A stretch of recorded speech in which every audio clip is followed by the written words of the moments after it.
한국 같은 코딱지만 한 나라에 가면 신분이라도 바뀔 줄 아느냐? 가서 구걸이나 하지 않으면 다행이지. 딸을 향해 평생 저주를 퍼붓던 인도의 비정한 아버지가 지금 한국의 한 대학병원 원무과 바닥에 털썩 주저앉아 짐승처럼 오열하고 있습니다. 평생 누구에게도 고개를 숙인 적 없던 그 오만한 남자가 자신의 딸과 한국 의료진을 향해 무릎을 꿇고 싹싹 빌고 있는 것이죠.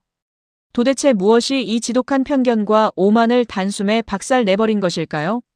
영국의 BBC 기자조차 경악을 금치 못하고 카메라를 떨어뜨릴 뻔했던 삼성 본사업인도 천재 여대생의 충격적인 일침과 기적 같은 대한민국 의료 시스템의 진짜 위험. 전 세계를 발칵 뒤집어 놓은 그 숨막히는 인과응보의 현장을 지금 바로 확인해 보십시오.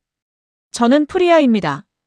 매일 아침 얇은 판잣집 틈새로 매캐한 흙먼지가 스며들 때면 끈적한 인도의 더위보다 더 숨막히는 끔찍한 현실이 저를 덮쳐옵니다. 흙바닥에 대충 깔아놓은 낡은 담요에서 지친 몸을 채 일으키기도 전에 방문을 거칠게 걷어차며 들어오는 아버지의 고함 소리가 고막을 찢을 듯이 울려 퍼집니다. 계집애가 해가 중천에 떴는데 어디서 자빠져 자고 있어. 당장 공장으로 기어나가서 돈이나 벌어와. 너 같은 건 평생 공장에서 기계 부품처럼 먼지나 마시다 죽는 게 내 팔자야. 가서 내 술값이나 당장 벌어오란 말이야. 인도의 지독한 빈민가에서 가난한 집안의 여자로 태어난다는 것은 그저 숨쉬는 고기 기계로 전락한다는 것을 의미합니다. 제게 꿈이나 찬란한 미래 따위는 언감생심 사치일 뿐입니다. 하루 12시간 넘게 공장에서 손가락이 부르트도록 일하고 받는 월급은 한국 돈으로 고작 20만 원 남짓입니다. 숨막히는 열기 속에서 기름 냄새에 찌든 채 하루 종일 서 있다 보면 다리에는 감각이 사라지고 손가락 마디마디는 비명을 지르는 듯합니다. 하지만 인도의 척박한 사회는 제게 그 어떤 불평도 허락하지 않습니다. 여자는 그저 집안의 소유물이고 지참금을 얹어 시집 보내기 전까지 뽑아먹을 수 있는 만큼 뼈골을 빼먹어야 하는 가축 같은 대상일 뿐이기 때문입니다. 그 알량한 월급조차 제 손에 닿기도 전에 아버지가 모조리 낚아채어 도박과 술값으로 탕진해버리기 일쑤입니다. 제가 조금이라도 반항하는 기색을 보이면 짐승을 다루듯 거침없는 매질과 폭언이 날아오는 겁니다. 공장에서의 삶도 크게 다르지 않습니다. 인도인 관리자들은 저희 여성 노동자들을 소나 말처럼 부리며 조금만 동작이 느려져도 인간 이하의 모욕적인 욕설을 퍼붓습니다. 이 거대한 절망의 늪에서 저는 평생 헤어나오지 못할 거라고, 그저 이렇게 서서히 말라 죽어갈 거라고 체념하며 하루하루를 버텨냅니다. 하지만 끝없는 어둠뿐이던 제 인생의 기적처럼 한 줄기 눈부신 빛이 스며드는 순간이 찾아옵니다. 바로 세계적인 한국 기업 삼성의 인도 공장에 입사하면서부터입니다.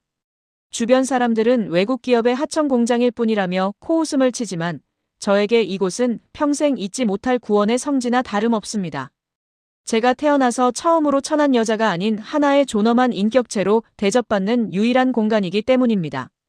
그 중심에는 한국에서 파견 나온 강 팀장님이 계십니다. 그분은 제가 평생 보아오던 인도의 폭력적인 남성들과는 완전히 차원이 다른 분입니다. 제가 서툰 솜씨로 조립한 정밀 부품을 검수받던 날을 저는 지금도 생생하게 기억합니다. 또다시 매서운 호통과 욕설이 날아올까봐 어깨를 잔뜩 움츠리고 바들바들 떨고 있는데 제 귓가에 내려앉은 건 너무나도 따뜻하고 다정한 목소리인 겁니다. 프리야, 이 미세한 공정을 정말 꼼꼼하게 잘 처리했네요. 당신은 손재주와 기계에 대한 이해력이 아주 뛰어나요. 나한테 조금만 더 배우면 웬만한 기술자들을 뛰어넘는 최고의 전문가가 될 수 있을 겁니다. 순간 제 가슴 속에서 무언가 거대한 것이 툭 하고 터져버리는 기분입니다. 태어나서 처음 들어본 칭찬. 누군가가 나의 가치를 알아봐주고 내게도 훌륭한 미래가 있다고 말해준 그 따뜻한 한마디가 멈춰있던 제 심장을 다시 거세게 뛰게 만듭니다. 그날 이후 저는 완전히 다른 사람으로 다시 태어납니다. 남들보다 1시간 일찍 출근해 기계를 닫고 밥을 굶어가며 복잡한 한국의 기술 매뉴얼을 파고듭니다. 강 팀장님은 그런 저를 기특하게 여기며 퇴근 시간 이후에도 남아 한국의 정밀 기술과 문화를 틈틈이 가르쳐 주십니다. 프리야, 당신도 반짝이는 별이 될 수 있어요. 그분의 한마디가 제 멍든 영혼에 뜨거운 희망의 불씨를 지피는 겁니다. 그러던 어느 날 제 인생을 송두리째 뒤바꿀 거대한 운명의 문이 열립니다. 공장 게시판에 도저히 믿기지 않는 공고문이 하나 나붙은 겁니다. 바로 한국에 있는 용인 본사 공장으로 직접 파견을 갈 핵심 인력을 선발한다는 소식입니다. 제 눈앞에서 번쩍하고 태양이 터지는 것 같습니다. 강 팀장님이 늘 입버릇처럼 말씀하시던 나라, 노력한 만큼 정당하게 대우받고 가장 낮은 자의 인권조차 철저히 지켜진다는 그 꿈의 나라 대한민국에 직접 갈 수 있는 기회가 찾아온 겁니다. 하지만 제가 한국행 선발 시험을 준비한다는 소식이 알려지자 주변의 반응은 얼음장처럼 차갑다 못해 잔인하기까지 합니다. 특히 아버지의 입에서는 독사보다 더 독한 저주가 쏟아져 나옵니다. 한국. 그 코딱지만 한 나라에 가면 내깐년 신분이라도 바뀔 줄 알아. 당장 정신 차려. 여자가 혼자 외국에 나가는 게 얼마나 수치스러운 일인지 몰라. 내가 거기 가면 내 술값은 누가 벌어오냐고. 당장 때려치우고 교대 근무나 더 뛰어. 부모님은 물론이고 공장 동료들까지 저를 미친 사람 취급하며 비웃습니다. 가서 몹쓸 짓이나 당하고 길거리에서 구걸이나 하게 될 거라며 제 결심을 무참히 짓밟으려 안달입니다. 하지만 저는 이 지옥 같은 구덩이에서 절대 포기할 수 없습니다. 낮에는 기계처럼 일하고 밤에는 흔들리는 촛불 아래서 눈에 핏발이 서도록 한국어 단어를 외우고 또 외웁니다.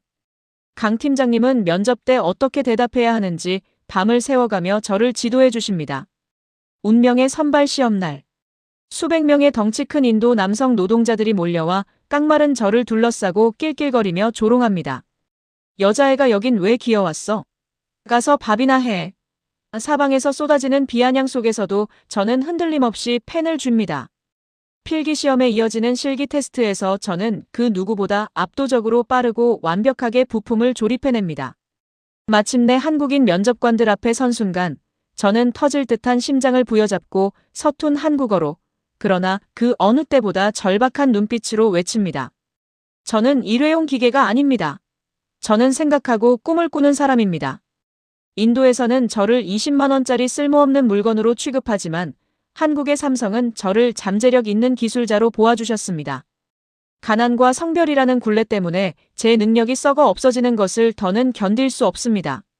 한국 사람들은 피땀 흘려 노력하는 사람을 절대 배신하지 않는다고 배웠습니다. 저의 이 절박한 피땀을 한국에 바치겠습니다. 제발 저에게 단 한 번만 기회를 주십시오. 며칠 뒤 합격자 명단 맨 꼭대기에 선명하게 적힌 프리아라는 제 이름을 확인하는 순간 저는 공장 흙가닥에 털썩 주저앉아 짐승처럼 엉엉 소리 내어 울고 맙니다. 강 팀장님은 제 어깨를 두드리며 함께 기쁨의 눈물을 흘려주십니다.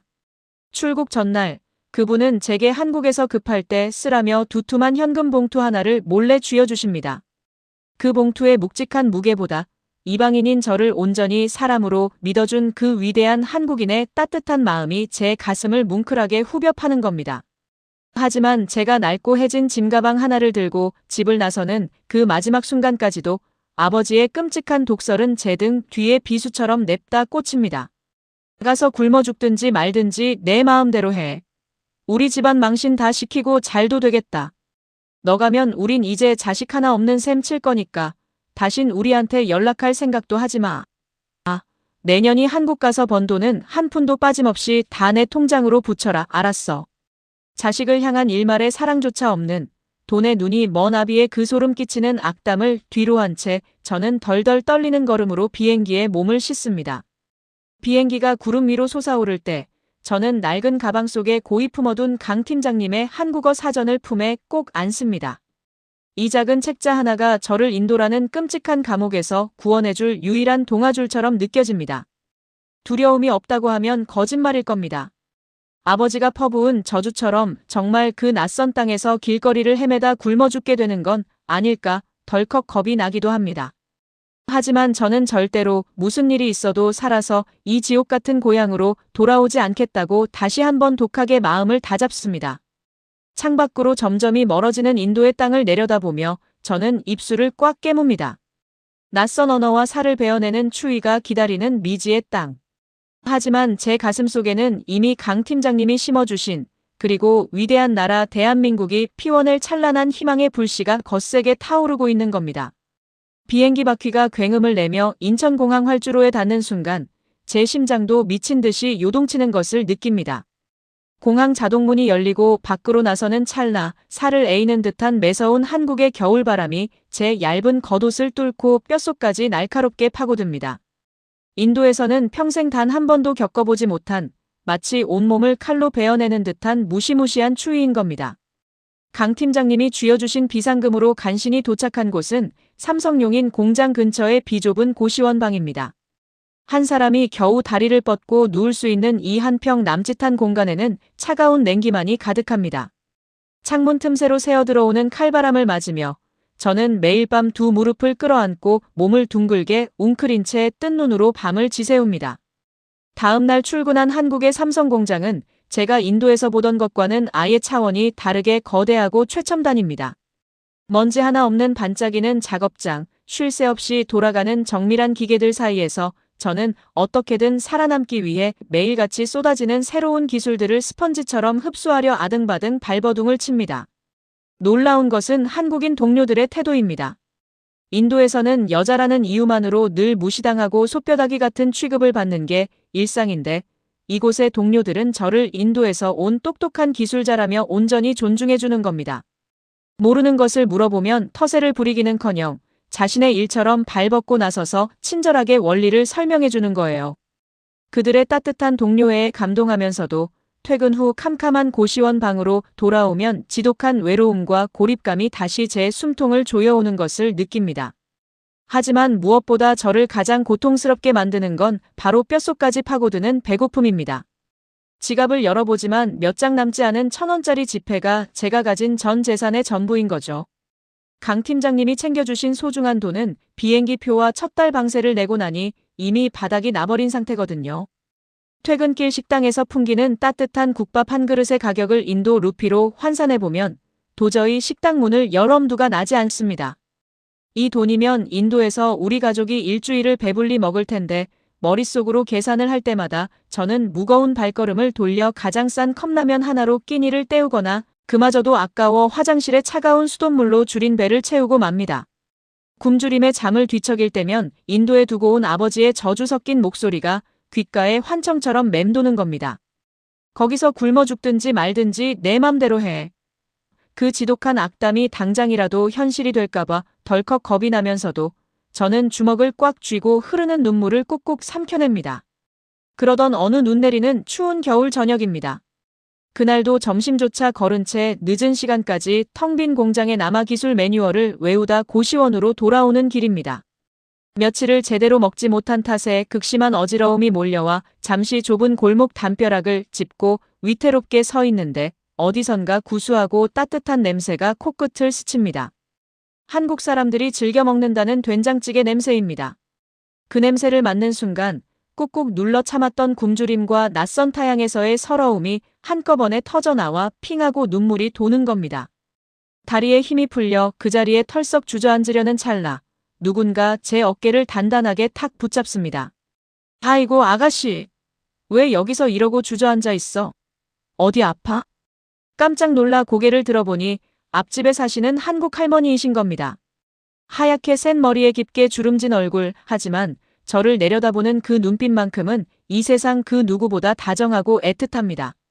제가 서툰 한국어로 괜찮습니다. 그냥 조금 어지러워서 그럽니다라고 더듬거리며 말하자 할머니는 얼음장처럼 꽁꽁 얹은 제 앙상한 손목을 덥석 쥐십니다. 괜찮긴 뭐가 괜찮아. 얼굴이 반쪽이구만. 저녁밥은 먹었어? 안 먹었지? 에휴, 쯧쯧. 어린 것이 타와서 굶으면 큰일 나. 얼른 내 따라와.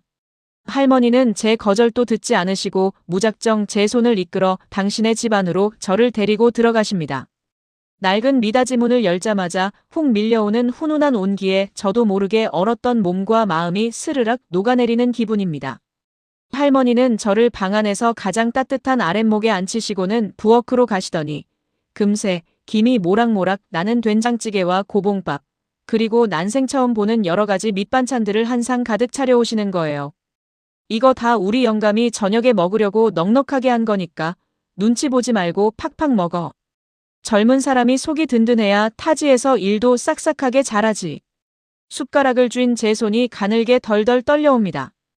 인도에서는 여자라는 이유로 아버지와 오빠들이 다 먹고 남은 식은 찌꺼기만 간신히 주워 먹으며 자라는 게 일상인데 저를 위해 갓 지은 하얀 쌀밥을 꾹꾹 눌러 담아주시는 이 낯선 한국 노인의 정성이 도무지 믿기지 않는 겁니다.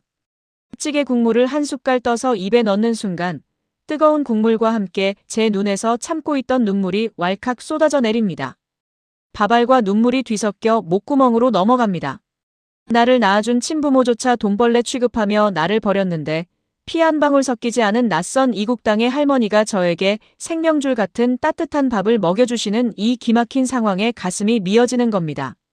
제가 소리 없이 어깨를 들썩이며 오열하자 할머니는 거칠지만 솥뚜껑처럼 따뜻한 손으로 제 등을 다정하게 토닥여 주십니다. 울지 마, 울지 마.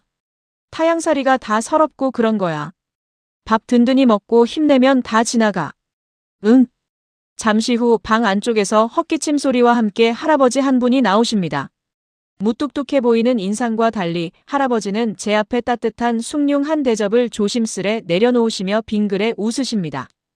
그 구수한 물이 제 텅 빈 뱃속을 한 번 더 따뜻하게 데워줍니다. 할아버지는 서툰 제 한국어를 찰떡같이 알아들으시고는 당신의 험난했던 젊은 시절 이야기를 들려주시는 겁니다. 끔찍했던 한국전쟁을 겪고 모든 것이 잿더미가 된 나라에서 소나무 껍질을 벗겨 먹으며 버텼던 시간들. 하지만 결코 포기하지 않고 피땀 흘려 일해 지금의 거대한 대한민국을 일구어냈다는 할아버지의 말씀에 저는 망치로 머리를 맞은 듯한 거대한 충격을 받습니다. 인도가 우리보다 땅덩이도 훨씬 큰 나라잖아. 아가씨도 여기서 기술 팍팍 잘 배워서 고향 가면 큰 인물 될 수 있어.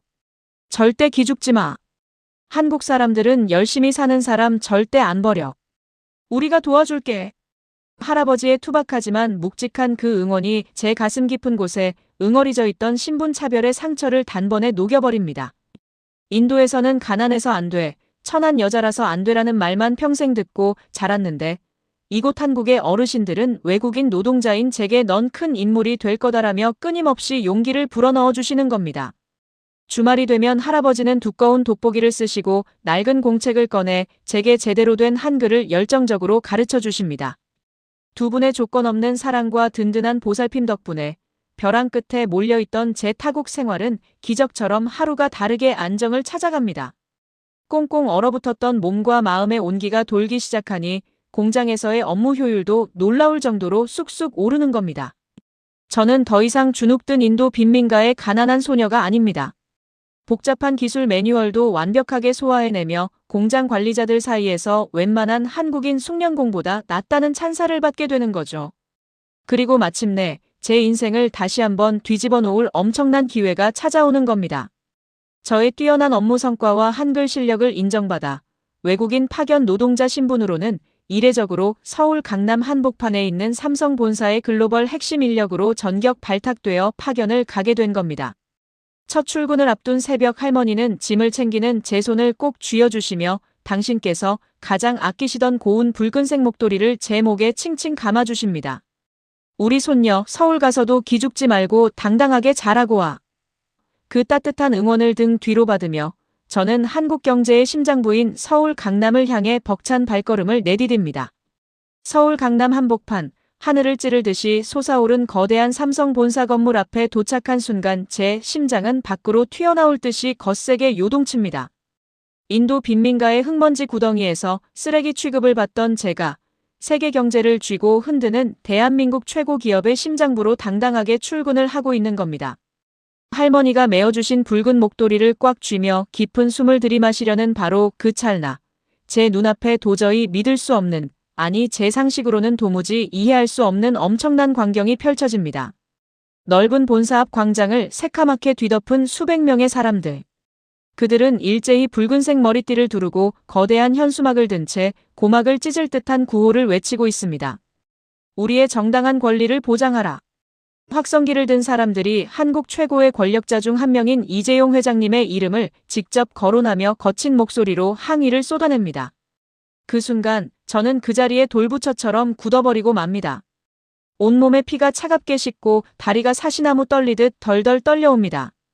인도에서 노동자들이 거대 기업이나 사장을 향해 이렇게 떼를 지어 목소리를 낸다는 것은 곧 처참한 죽음이나 끔찍한 폭력을 의미하기 때문입니다. 무자비한 용역 패거리들이 쇠파이프를 들고 들이닥쳐 사람들을 피투성이로 짓밟고 부패한 경찰은 오히려 힘없는 노동자들을 개 끌듯이 끌고 가는 것이 제가 평생 인도에서 보아온 파업의 당연한 결말이었습니다. 아, 저러다 군대가 출동해서 저 사람들을 다 쏴 죽이면 어떡하지? 무장 경찰들이 몽둥이로 머리를 부수면 어떡해? 저는 당장이라도 끔찍한 피바람이 불어닥칠 것만 같은 극도의 공포에 질려 건물 기둥 뒤로 황급히 몸을 숨긴 채 두 손으로 입을 틀어막습니다. 하지만 제 끔찍한 예상은 완전히 빗나가고 맙니다. 폭동이 일어날 거라는 제 상상과 달리 눈앞에 펼쳐진 현장의 모습은 너무나도 이상하고 평화로운 겁니다. 출동한 수많은 한국의 경찰들은 시위대를 향해 곤봉을 휘두르기는커녕 오히려 지나가는 차들을 통제하며 노동자들이 다치지 않도록 안전선을 철저하게 보호해주고 있는 게 아닙니까? 심지어 본사에서 걸어나오는 고위 임원들조차 시위대를 억압하지 않고 그저 묵묵히 그들의 거친 구호를 들으며 안전 통제선을 따라 비켜서 지나가는 겁니다. 아무도 힘없는 노동자들을 때리지 않습니다. 아무도 그들의 입을 강제로 틀어막지 않습니다. 그 순간 저는 망치로 머리를 세게 얻어맞은 듯한 거대한 충격에 휩싸입니다.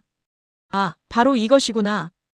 앞집 할아버지가 밤마다 돋보기를 쓰시고 그토록 자랑스럽게 말씀하시던 대한민국의 민주주의와 자유가 바로 이런 것이었구나. 가장 낮은 곳에서 기름때를 묻히며 일하는 노동자조차 세상에서 가장 돈이 많고 힘이 센 회장을 향해 떳떳하게 자신의 권리를 주장할 수 있는 나라. 그리고 국가의 공권력이 그 약자들의 목소리를 폭력으로 짓밟지 않고 오히려 든든한 방패가 되어 지켜주는 나라. 짐승처럼 살아왔던 제게 이 시위 현장은 혼란이 아니라 인간의 존엄성이 찬란하게 빛나는 성스러운 축제처럼 보이기 시작하는 겁니다. 바로 그때 기둥 뒤에 숨어 눈물을 글썽이는 제 앞으로 커다란 카메라를 든 외국인 방송 촬영팀이 불쑥 다가옵니다. 마이크에 선명하게 박혀있는 파란색 로고, 바로 영국의 세계적인 방송사 BBC 뉴스팀입니다. 그들은 글로벌 기업 삼성의 노조 시위를 취재하던 중 작업복을 입고 현장을 멍하니 바라보고 있는 이방인인 저를 발견하고는 먹잇감을 찾은 듯 마이크를 들이민 겁니다. 금발의 영국인 기자가 콧대를 높이며 다소날 선 목소리로 영어 질문을 던집니다. 당신은 이 회사에서 일하는 외국인 노동자군요. 지금 삼성이라는 거대한 기업이 노동자들의 극단적인 시위로 몸살을 앓고 있습니다. 회장을 직접 공격하는 이 혼란스러운 촌극이 한국 경제의 치명적인 약점이라고 생각하지 않으십니까?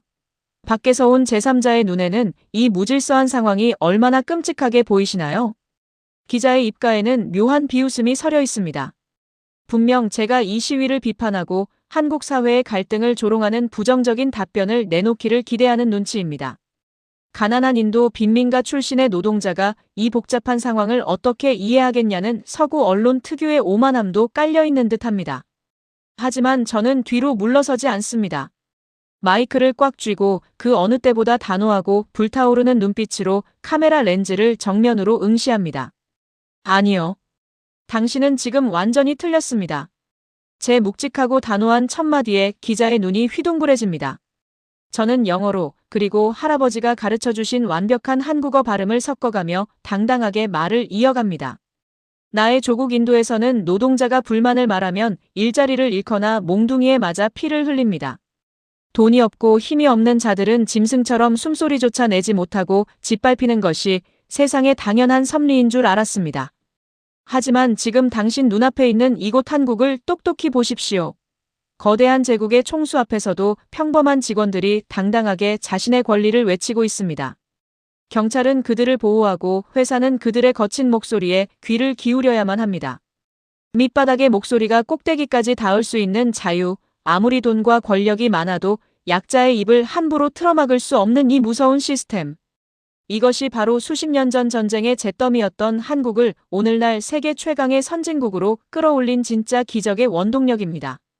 회장님을 반대하는 목소리가 서울 한복판에서 생중계되는 나라, 가장 약한 자의 권리가 이토록 단단하게 지켜지는 나라. 이런 거룩한 나라가 도대체 어떻게 무너지겠습니까? 이재용 회장님조차 꺾을 수 없는 대한민국 경제의 진짜 무서운 무기는 반도체가 아니라 바로 저 사람들이 누리고 있는 저 위대한 자유와 평등입니다. 제 사자후 같은 인터뷰가 끝나는 순간 광장을 가득 메우던 시위대의 꽹과리 소리조차 잊혀질 만큼 무겁고 경건한 정적이 카메라 주변에 내려앉습니다. 한국을 깎아내리며 특종을 노리던 BBC 기자는 입을 다물지 못한 채 너클 잃고 저를 바라봅니다. 카메라 감독마저 카메라를 든 손을 바들바들 떨고 있는 게 느껴집니다. 인도에서 온 이름 모를 여공의 입에서 오만한 서구 사회의 엘리트들조차 제대로 짚어내지 못했던 대한민국의 본질적인 위대함이 날카롭고도 통쾌하게 터져나왔기 때문입니다. 이 인터뷰 영상은 며칠 뒤 BBC 메인 뉴스를 통해 전 세계로 여과 없이 송출됩니다. 반응은 그야말로 폭발적입니다. 수백만 명의 전 세계인들이 이 짧은 영상에 경악하며 찬사를 쏟아냅니다. 저를 무시하고 멸시했던 인도의 가족들과 빈민가의 동료들조차 이 뉴스를 보며 충격에 빠져 입을 다물지 못합니다. 숙소로 돌아와 유튜브에 달린 수많은 한국인들의 댓글을 번역해 읽어보던 저는 끝내 바닥에 엎드려 엉엉 소리 내어 울고 맙니다. 우리나라의 진짜 가치를 알아봐 주어 고맙다. 당신은 이미 훌륭하고 자랑스러운 대한민국 국민이다. 이 위대한 나라 사람들은 단 한 번도 저를 이방인이라 차별하지 않고 오히려 저의 외침에 뜨겁게 감동해주고 품어주는 겁니다. 그날 밤 저는 붉은 목도리를 품에 안고 굳게 결심합니다. 내 뼈를 묻을 곳은 나를 천대했던 인도가 아니라 나의 존엄을 지켜주고 나의 진가를 알아봐준 이 위대하고 아름다운 나라 대한민국뿐이라고 말입니다. 전 세계를 발칵 뒤집어 놓은 영국의 BBC 인터뷰 방송이 나간 이후 제 삶에는 상상조차 하지 못한 놀라운 기적들이 연이어 찾아옵니다. 제 진심 어린 외침은 네티즌들뿐만 아니라 삼성 최고 경영진들의 마음까지 움직여버린 겁니다. 회사는 제 능력을 공식적으로 인정하며 불안정한 파견직 꼬리표를 영원히 떼어내고 당당한 본사 소속 정규직 연구원으로 파격적인 승진을 시켜줍니다. 회사가 제공해준 넓고 깨끗한 사원 아파트로 이사하던 날, 저는 앞집 할머니 할아버지를 모시고 마치 세상을 다 얻은 것처럼 덩실덩실 춤을 춥니다. 그리고 오랫동안 가슴속에 품어왔던 묵직한 결심 하나를 조심스레 실행에 옮깁니다. 바로 저를 그토록 끔찍하게 무시하고 저주를 퍼부었던 인도의 부모님을 이 눈부신 나라 한국으로 정식 초청하는 일입니다. 얄팍한 복수심이나 허세 때문이 결코 아닙니다. 여자는 쓸모없는 짐이라며 저를 길바닥 돌멩이 취급했던 그분들에게 이 위대한 대한민국이 상처받은 이방인을 어떻게 찬란한 인간으로 품어주었는지 두 눈으로 똑똑히 확인시켜 드리고 싶은 간절한 열망인 거죠. 몇 달 후 인천공항 입국장에 잔뜩 겁먹은 표정의 부모님이 모습을 드러냅니다. 번듯하고 세련된 정장을 입고 마중 나간 제 모습을 보면서도 아버지의 입에서는 여전히 가시 돋친 불평불만이 쏟아져 나옵니다. 아이고, 이 코딱지만 한 나라에 뭐 대단히 볼 게 있다고 바쁜 사람들을 오라가라 난리인 거냐? 내가 공장에서 돈 몇 푼 번다고 우리한테 유세라도 떠는 거냐? 서울 도심의 웅장한 빌딩 숲과 티끌 하나 없이 깨끗한 거리를 보며 내심 엄청난 충격과 경악에 빠진 눈치면서도 그 알량한 자존심 때문에 억지로 태어난 척 헛기침만 연신해대는 겁니다. 제 아파트에 들어서서도 집이 왜 이렇게 쓸데없이 넓냐? 방바닥이 미련하게 뜨거워서 숨이 턱턱 막힌다며 말도 안 되는 생트잡기를 멈추지 않으십니다. 그런데 부모님이 한국에 오신 지 불과 3일째 되던 날 한밤중 우리 가족의 운명을 또 한 번 송두리째 뒤흔드는 끔찍한 비극이 들이닥칩니다. 소파에 앉아 텔레비전을 보시던 아버지가 돌연 가슴을 쥐어뜯으며 짐승 같은 비명을 지르더니 바닥으로 쿵 하고 꼬꾸러지신 겁니다. 아, 숨이 안 쉬어진다. 가슴이 찢어질 것 같아. 아버지는 순식간에 얼굴이 새파란 잿빛으로 변한 채 거품을 물고 방바닥을 대굴대굴 뒹굴며 극심한 고통에 몸부림칩니다. 급성 심근경색입니다. 갑작스러운 상황에 어머니는 완전히 넋이 나간 채 머리카락을 쥐어뜯으며 바닥에 엎드려 통곡을 하기 시작합니다. 아이고, 타국 땅에서 돈 한 푼 없이 내 아비가 꼼짝없이 억울하게 죽게 생겼다. 만약 이 끔찍한 일이 인도의 빈민가에서 벌어졌다면 어땠을까요? 구급차를 부를 돈조차 없거니와 설령 기적처럼 병원에 실려간다 해도 가난한 빈민계급이라는 이유로 의사 얼굴 한 번 보지 못한 채 차가운 복도 바닥에서 쓸쓸하게 시신으로 변하는 것이 너무나도 당연한 우리의 끔찍한 운명일 겁니다. 하지만 저는 두려움에 떠는 대신 아주 침착하게 119번을 누릅니다. 전화를 끊은 지 불과 3분. 네, 정말로 단 3분입니다. 아파트 단지를 찢을 듯한 요란한 사이렌 소리와 함께 듬직한 한국 구급대원들이 거친 숨을 몰아쉬며 현관문을 박차고 뛰어들어옵니다. 그들은 단 1초의 허둥지둥함도 없이 평생 한 번 볼까 말까 한 최첨단 응급 의료 장비들을 순식간에 아버지의 가슴팍에 부착합니다. 극도로 훈련된 전문가의 날렵한 손놀림으로 기도를 확보하고 산소를 투여하며 번개처럼 아버지를 들것에 실어 구급차로 옮기는 겁니다. 요란한 사이렌을 울리며 도착한 대학병원 응급실 앞에는 이미 연락을 받고 대기 중이던 수많은 의료진이 진을 치고 있습니다. 아버지가 도착하자마자 의사와 간호사들이 일사불란하게 침대를 에워싸고 수술실을 향해 전력 질주를 시작합니다. 이곳 한국의 병원에서는 환자가 어느 나라에서 온 이방인인지 지갑 속에 꼬깃꼬깃한 지폐가 얼마나 들어있는지는 단 한마디도 묻지 않습니다. 당장 눈앞에서 숨이 멎어가는 저 불쌍한 생명을 무조건 살려내야 한다는 거룩하고 절박한 사명감만이 그들의 눈빛 속에서 활활 타오르고 있을 뿐입니다. 수술실 문 밖에서 어머니는 밤새도록 눈물을 쏟아냅니다.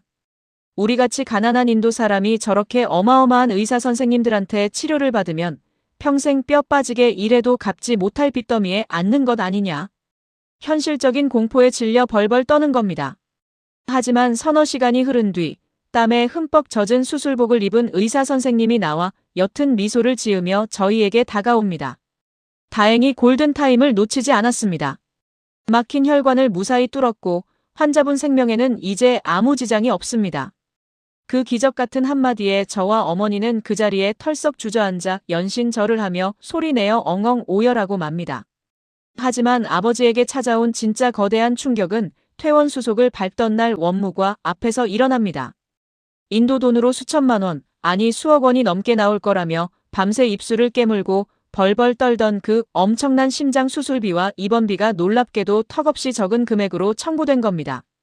제 직장에서 가입해준 의료보험과 대한민국 국민건강보험 시스템의 압도적인 혜택 덕분인 거죠. 계산서 모니터에 찍힌 그 비현실적인 숫자를 본 아버지는 순간 다리에 힘이 풀려 대리석 바닥에 털썩 주저앉아 버리십니다.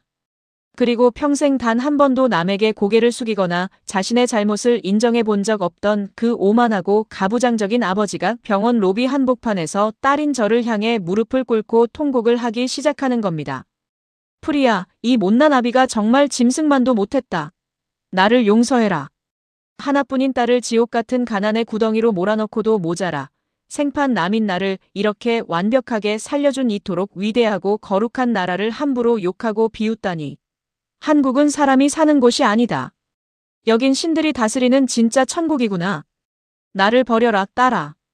그리고 너는 절대 2번 다시 그 지긋지긋한 인도로 돌아올 생각을 하지 마라. 이 위대한 생명의 나라에 뼈를 묻고 평생토록 떳떳하게 살아라. 자신을 버렸던 부모님의 그 뜨겁고 진심 어린 참회의 눈물 앞에서 저 역시 무릎을 꿇고 아버지를 꽉 끌어안은 채 지난 수십 년간 가슴속에 맺혀있던 서러움의 찌꺼기들을 모두 쏟아내며 하염없이 눈물을 흘립니다. 저를 그토록 무시하고 구박하던 혈육마저도 대한민국이라는 나라가 가진 경이로운 의술과 조건 없는 거대한 자비 앞에서는 완전히 2손 2발을 들고 항복해버린 겁니다. 그리고 1년이라는 벅찬 시간이 흐른 오늘. 저는 맑게 갠 구청 광장 앞에 서서 제 손에 쥐어진 작고 빳빳한 책자 하나를 가슴에 품은 채 세상을 다 가진 듯 환하게 웃고 있습니다. 겉표지 중앙에 금박으로 아로새겨진 자랑스러운 무늬. 네, 바로 대한민국의 여권입니다. 마침내 까다로운 서류 심사와 귀화 시험을 당당하게 통과하고 어엿한 대한민국의 온전한 국민으로 다시 태어난 겁니다. 앞집 할머니 할아버지는 커다란 프리지아 꽃다발을 안겨주시며 이제 진짜 우리 한국 손녀가 되었구나. 장하다 내 새끼. 라며 제 주름진 등을 따뜻하게 토닥여 주십니다. 인도 빈민가의 더러운 흙먼지 속에서 쓸모없는 짐짝 취급을 받던 가여운 소녀가 마침내 이 세상에서 가장 위대하고 따뜻한 정을 가진 나라의 당당한 주인이 된 기적의 순간입니다. 저는 펄럭이는 태극기를 벅찬 눈으로 올려다보며 가슴 깊은 곳에서부터 뜨거운 맹세를 속삭입니다. 나를 죽음의 문턱에서 살게 해주고 진짜 인간의 존엄을 가르쳐준 나의 위대한 조국 대한민국. 남은 평생 나의 모든 피와 땀을 바쳐 헌신하고 영원히 사랑하겠노라고 말입니다.